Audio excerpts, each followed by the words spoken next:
дар ҷаласа масъалаҳои вобаста ба рафти иҷрои қарорҳои шӯрои машваратӣ, натиҷаҳои таҳлил ва тавсияҳо оид ба рушди фазои соҳибкорӣ ва сармоягузорӣ дар вилоят, лоиҳаи рӯзномаи ҷаласаи ояндаи шӯрои машваратӣ мавриди таҳлил ва баррасӣ қарор гирифт.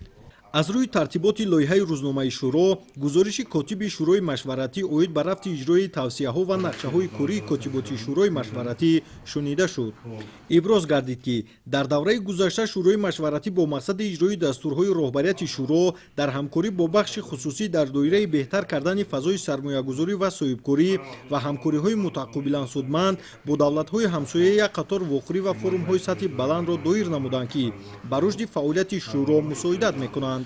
дар раванди ҷаласаи шӯро раиси вилоят Давлаталӣ Саид ҳамчунин супориш доданд ки бо мақсади беҳтар намудани фазои соҳибкорӣ ва сармоягузорӣ дар вилоят дар амалӣ намудани дастуру супоришҳои роҳбари давлат дар шаҳру ноҳияҳо ба таври ҳатмӣ шӯрои машваратӣ оид ба беҳтар кардани фазои сармоягузорӣ ва соҳибкорӣ баргузор карда шавад. қайд карда шуд ки баҳри таъмини рушди устувори бахши хусусӣ дар мамлакати мо шароити мусоид фароҳам оварда шуда аз ҷониби пешвои миллат президенти ҷумҳурии Тоҷикистон муҳтарам Эмомалӣ Раҳмон дар доираи сиёсати хиратмандона тадбирҳои зарурӣ андешида шудааст ки ин барои беҳтар гардонидани фазои соҳибкориву сармоягузорӣ дар ташкили ҷойҳои нави корӣ заминаи мусоид мегузорад. шӯрои машваратие ки дар назди раиси вилоят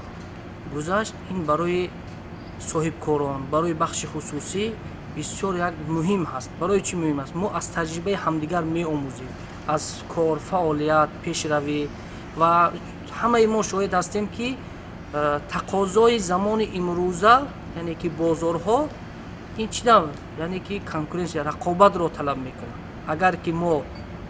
сари вақти муайяншуда рақобати комил дар дохили хоҷагӣ, дар вилоят, дар бозорҳои ҷумҳурӣ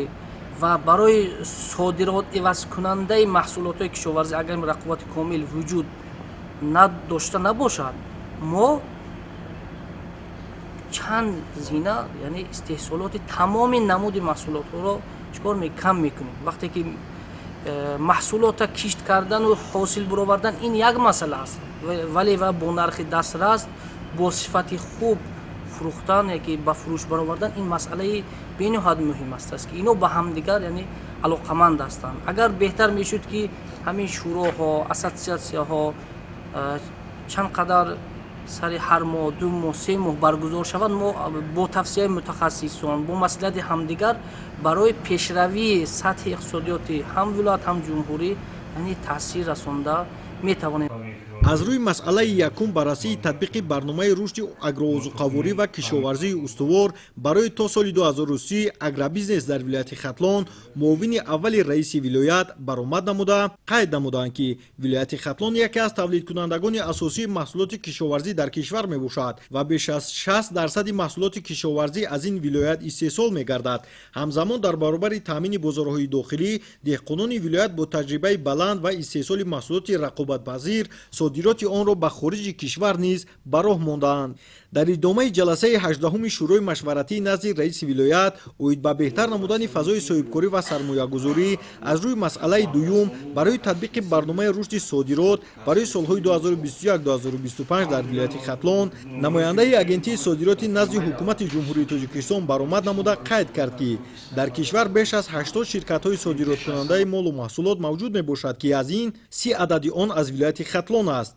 тибқи иттилои масъулон ба беш аз 48 кишварҳои ҷаҳонӣ маҳсулоти гуногун содирот мекунанд ки ин ба рушди соҳа ва густариши ҳамкориҳо бо давлатҳои пешрафтаи ҷаҳонӣ ва рақобатпазир намудани молу маҳсулоти ватанӣ мусоидат менамояд. ҳамзамон бо пешрафти ин соҳа шумораи зиёди сокинон бо ҷои кори доимию мавсимӣ таъмин мегарданд ки ин раванд ба масъалаи таъсиси ҷойҳои кории холӣ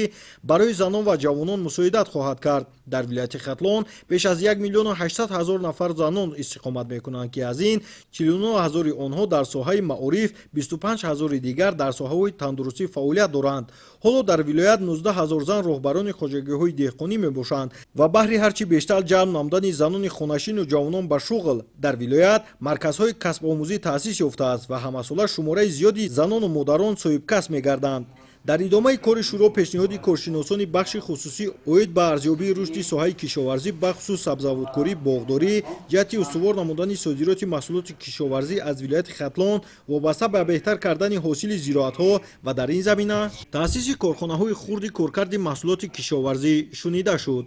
хоҷагии мо яке аз хоҷагиҳои намунавӣ аст дар вилояти Хатлон ки мо муддати чанд сол аст ба ҳамин самти кишоварзӣ машғулем. мо дар давоми фаъолияти худмон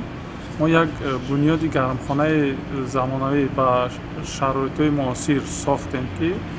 дар рӯзҳои наздик ба фаъолият шурӯъ мекунем. самти фаъолияти мо тайёр ба талаботҳои имрӯза парвариши кӯчати сабзавотҳо ва полезиҳо аст ки барои талабот мо омода ҳастем ки фармоишҳое ки ба мо мешавад мо амиро расидагӣ кунем. дар гармхона чунон гуфтем парвариши кӯчатҳои полезӣ ё сабзавотҳое ки парвариш мешавад